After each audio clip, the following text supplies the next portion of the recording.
Hello friends, welcome to my channel English result. Friends, आज हम लोग लूसी सीरीज की last poem a slumber did my spirit seal का अध्ययन करेंगे। इससे पहले हम लोग लूसी सीरीज की 4 पोएम्स कंप्लीट कर चुके हैं और आज हम लोग चौथी पोएम का अध्ययन करेंगे। ये पोएम वर्ड्सवर्थ के लिरिकल बैलेड के सेकेंड एडिशन में आई है। यह 8 लाइन की पोएम है। इसमें 2 स्टेंजा हैं, यानी कि बहुत छोटी पोएम है 8 लाइन की, और प्रत्येक स्टेंजा 4 लाइन का है और ये बैलेड फॉर्म में लिखी गई है। और इसकी राइम स्कीम है वो A B C D है। तो फ्रेंड, पोएम को लाइन बाय लाइन समझते हैं। इसमें 2 स्टेंजा हैं। तो पहले स्टेंजा में पोएट ने बताया है कि जब वो लूसी जीवित थी तब पोएट को कैसा फील होता था, तब पोएट क्या महसूस करता था, तब पोएट को कैसा लगता था। और जब दूसरे स्टेंजा में यह बताया है कि जब लूसी की मृत्यु हो गई तब पोएट की अवस्था या दशा कैसी हो गई है, वो यहाँ पर पोएट ने डिस्क्राइब किया है। तो पढ़ते हैं इस पोएम को। A slumber did my spirit seal. Slumber यानी कि अचेतन अवस्था, ए स्टेट ऑफ अनअवेयरनेस। तो यहाँ पर जो पोएट है तो वो कह रहा है कि जब वो लूसी जीवित थी तो वो लूसी कैसी थी। वो बहुत ही प्यारी, लवली, फ्रेश तथा उत्सुकता से भरी हुई थी। उसके अंदर वाइटल फीलिंग्स थी, इंथुजियास्टिक फीलिंग थी, अर्थात वो बहुत ही सुंदर और फुर्तीली थी। और इसलिए पोएट ने कभी सोचा ही नहीं था कि एक दिन क्या होगा कि लूसी की भी मृत्यु हो जाएगी, वह मर जाएगी। लूसी की पर्सनालिटी जो पोएट के माइंड पर एक ड्रग का काम किया करती थी, और लूसी की पर्सनालिटी को देखकर पोएट के माइंड पर क्या असर पड़ता था, वो ड्रग का काम किया करती थी।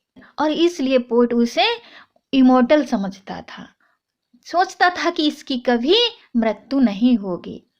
और आगे पोएट कहता है कि I had no human fears. जब लूसी जीवित थी तो उसको देख करके उसकी सुंदरता और उसका प्यारापन, उसका चार्म, उसका आकर्षण, यह क्या करता था, उसे जो मानवीय फियर्स होते थे या डर होते थे, वो उन चिंताओं से, उसको देख करके वो उन चिंताओं से मुक्त रहता था। उसे मानवीय भय का कोई डर नहीं था, उसे मानवीय भय नहीं था। She seemed a thing that could not feel the touch of earthly ears। और पोएट के लिए वो लूसी कैसी लगती थी? She seemed a thing, वो एक ऐसी प्राणी लगती थी that could not feel the touch of earthly ears। Poet उसे देवी प्राणी समझता था तथा लूसी पर, और कहता था कि that could not feel the touch of earthly ears। सोचता था कि लूसी पर समय का कोई प्रभाव नहीं पड़ेगा, उस पर earthly ears या अर्थ पर जो भी चीजें हैपन होती है उन चीजों का लूसी पर कोई प्रभाव नहीं पड़ेगा। अर्थात लूसी इमोर्टल है और उस पर सांसारिक चीजों का कोई प्रभाव, earthly ears, touch of earthly ears, उस पर कोई प्रभाव नहीं पड़ेगा। लेकिन क्या होता है वो नेक्स्ट स्टेंजा में समझते हैं। अब यहाँ पर पोएट बहुत ही भावुक है, इमोशनल है, और कहता है कि क्योंकि इस स्टेंजा में ये दिखा रहा है कि अब लूसी की डेथ हो गई है, उसकी मृत्यु हो गई है। और कहता है कि जो लूसी में जो भी फुर्तीलापन था, जो भी सुंदरता थी और जो भी एक्टिविटीज थी, वो क्या है, उनमें कोई गति नहीं रही है। No motion has she now, no force, she neither hears nor sees. अब पोएट कहता है कि जो लूसी है उसकी मृत्यु हो गई है, अब उसका जो लवलीनेस है, उसका प्यारापन है, उसकी उत्सुकता है, उसकी चंचलता है, उसकी इंथुजियास्टिक फीलिंग्स हैं या इनर्जेटिक फीलिंग्स है, वो उसमें नहीं रही हैं। अब ना तो वो देख सकती है और ना ही सुन सकती है, क्योंकि लूसी की डेथ हो गई है।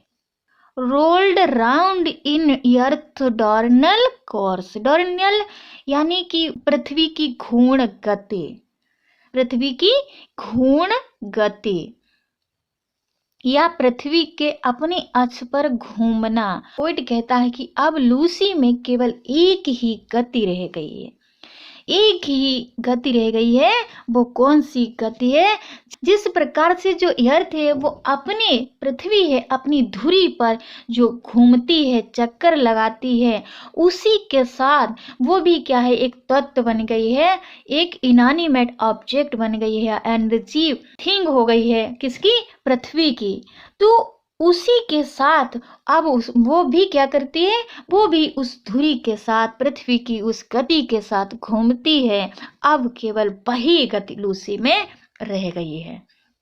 जैसे कि with rocks and stones and trees, जैसे कि रॉक्स, स्टोन्स एंड ट्रीज, चट्टाने, पत्थर और पेड़, उनका वो क्या बन गई है, वो एक हिस्सा बन गई है। कौन? लूसी। वो उनका एक हिस्सा बन गई है। जिस तरीके से एक पेड़ पौधे, स्टोन, रॉक्स, ये भी पृथ्वी के साथ या अर्थ के साथ अब गति करते हैं या धुरी पर घूमते हैं, उसी तरीके से लूसी के पास अब केवल एक ही गति रह गई है। वो भी क्या? वो पृथ्वी के साथ अपनी धुरी पर घूमना। और अब लूसी के पास अपनी स्वयं की व्यक्तिगत एक्टिविटी नहीं रही है। जिस प्रकार से सभी जीवित प्राणी वो क्या करते हैं कि वो मर्ज हो जाते हैं पृथ्वी में या मिट्टी में, उसी तरीके से अब लूसी भी क्या हो गई है, वो सभी प्राणियों की तरह वो भी अर्थ का पार्ट बन गई है। और अब केवल उसकी एक ही गति रह गई है, पृथ्वी के साथ घूर्णन करना, जो प्रतिदिन पृथ्वी के साथ, अर्थ के साथ घूर्णन करती है, घूमती है। तो यहीं पर ये पोएम कंप्लीट होती है। और ये poem exam point of view से बहुत ही इम्पॉर्टेंट है, इसकी प्रत्येक लाइन इम्पॉर्टेंट है। आई होप कि आप लोगों को ये पोएम समझ में आई होगी। Thank you for watching my video. नमस्कार।